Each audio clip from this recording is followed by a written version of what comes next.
Galera, cenas deletadas são comuns em superproduções como as da Marvel, mas ao mesmo tempo acho que é incrível que algumas dessas cenas que acabaram não entrando poderiam ter mudado muito a história dos filmes, como por exemplo Capitã Marvel, Guerra Infinita, Era de Ultron, vários outros. Assim como toda a história do Sam. Nesse vídeo a gente vai ver algumas dessas cenas misteriosas, vamos lá.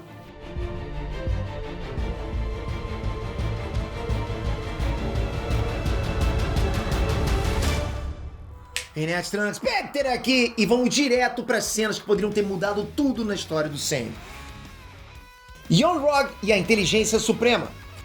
No filme da Capitã Marvel a gente conhece o orgulhoso guerreiro Kree Yon-Rogg e no final é revelado que o grande vilão do filme é ele mesmo. Mas se uma cena tivesse entrado, isso teria sido revelado antes ainda, né?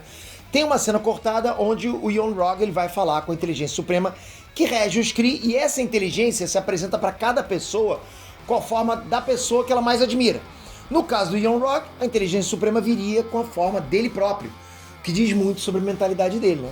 Teria sido uma revelação chocante, mas meio fora de hora. Tiraria muito do impacto do final do filme. Zeus ensinando Thor. Em Thor, Amor e Trovão, Zeus acaba se tornando um inimigo depois que o Thor rouba o raio dele. Tanto que ele manda o filho dele, o Hércules, atrás do Thor. Mas com uma cena deletada, né, a relação entre esses dois deuses de trovão seria bem diferente. O filme teria um momento bem tranquilo entre os dois, onde o Zeus ensinaria o Thor a usar os raios, o que seria bem útil, inclusive. Mas por algum motivo que a gente ainda vai descobrir, os dois se despediram sem muita amizade, né? Pelo contrário, não tinha amizade nenhuma ali. Essa história do roubo do raio ainda vai dar pano pra manga, hein? Peter Quill versus Thanos. Um dos momentos mais revoltantes de Vingadores de Guerra Infinita, você sabe, né? Aquele que o Peter Quill resolve bater no Thanos e afeta o controle que a Mantis e os outros estavam conseguindo manter sobre ele. Caramba, pra que ele fez aquilo, né? Aquele era o momento de matar o Thanos, mas por conta dos sentimentos dele em relação a Gamora, o Quill estragou tudo. Uma cena deletada podia ter diminuído esse hate com o Senhor das Estrelas. Como é que foi? Os Guardiões encontram em Nowhere, em lugar nenhum, uma mensagem codificada dando a entender que a Gamora ainda estava viva. Só que, ao encontrar o Thanos, eles descobrem que ela estava morta mesmo. Por isso aconteceu aquele choque, aquela violência com o Quill, né? Por isso que ele reagiu daquela forma. Não foi só irresponsabilidade, foi esperança dele sendo destruído ali, sabe? Naquele momento, pura emoção. Bruce Banner vira o Professor Hulk. Ninguém nunca entendeu muito bem de onde que veio o Professor Hulk, né? Você não sabe, apareceu de repente. Em Guerra Infinita, aquele Hulk casca-grossa de sempre que a gente estava acostumado, toma uma surra do Thanos e passa o resto do filme sem dar as caras. Traumatizado, com medinho. Quando a gente chega em Ultimato, já tá lá, o Bruce Banner tranquilaço de sempre, né? Mas com o corpo do Hulk, tirando o selfie, Hulk de boas, né? Porra, essa transição ficou rápida demais. Isso porque cortaram uma cena em que o Banner e o Hulk teriam uma conversa e encerrariam as diferenças.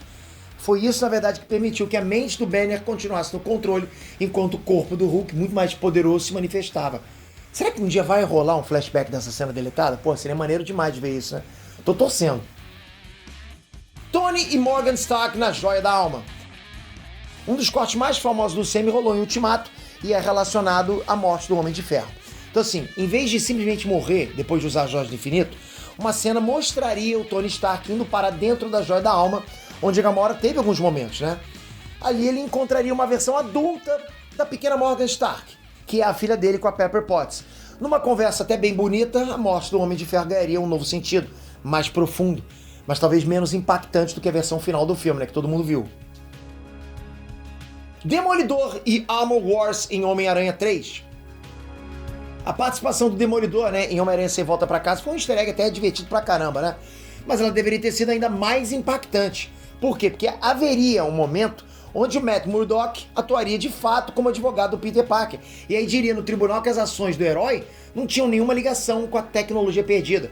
E aí com isso ele estaria se referindo à tecnologia das indústrias Stark, que pode ter sido roubado, né? Algo que vai ser tratado lá na série Armor Wars, que deve ter a presença do Máquina de Combate e de outros personagens ligados ao antigo núcleo do Homem de Ferro no Sam. Talvez essa revelação atropelasse um pouco demais as coisas. Então o Murdock apareceu menos. Mas já foi o suficiente pra todo mundo ficar louco, né? Com o retorno do Demolidor. Foi bom demais. Agora ele tá oficialmente no Sam. Final de Era de Ultron. Vingadores Era de Ultron teve um final alternativo completamente diferente daquele que a gente conhece, que nunca foi exibido.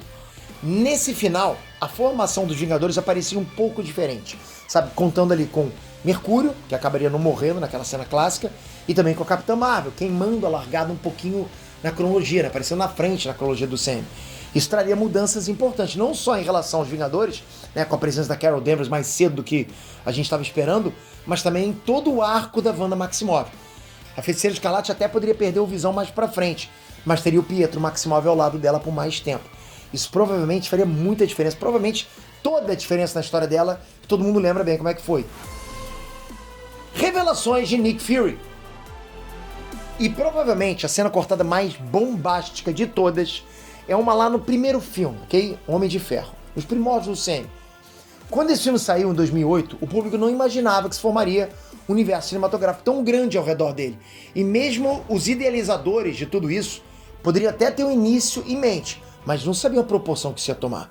Então, no final, quando o Nick Fury aparece falando sobre a iniciativa Vingadores, ele também citaria um acidente com raios gama, uma picada de insetos e mutantes. Ou seja, numa tacada só, o Fury revelaria a existência do Hulk, do Homem-Aranha e dos X-Men. E é importante lembrar que naquela época a Marvel não tinha os direitos do Homem-Aranha nem dos X-Men. E provavelmente foi por isso que a cena foi cortada. Eu diria que foi cortada por isso, né? O Hulk chegou pouco tempo depois, porque a Marvel também não tinha direitos, e o resto foi história. O Aranha veio depois de um acordo com a Sony, alguns anos depois. E a gente já tá esperando a estreia dos X-Men, apesar de alguns mutantes já terem aparecido. Olha só, tô falando de 2008. Imagina o cara ter cantado essa bola lá em 2008, que a gente esperando até agora os X-Men. Agora eu quero saber de você, dessas cenas aqui, qual teria sido mais legal se não tivesse sido cortada? Manda ver nos comentários, toca aqui, se inscreve no canal, ativa o sininho. Vamos sempre falar do universo Marvel dessa forma, direto com você. Bom demais ter você desse lado, mas tem que estar com o sininho ativado. Obrigado, galera. Fui!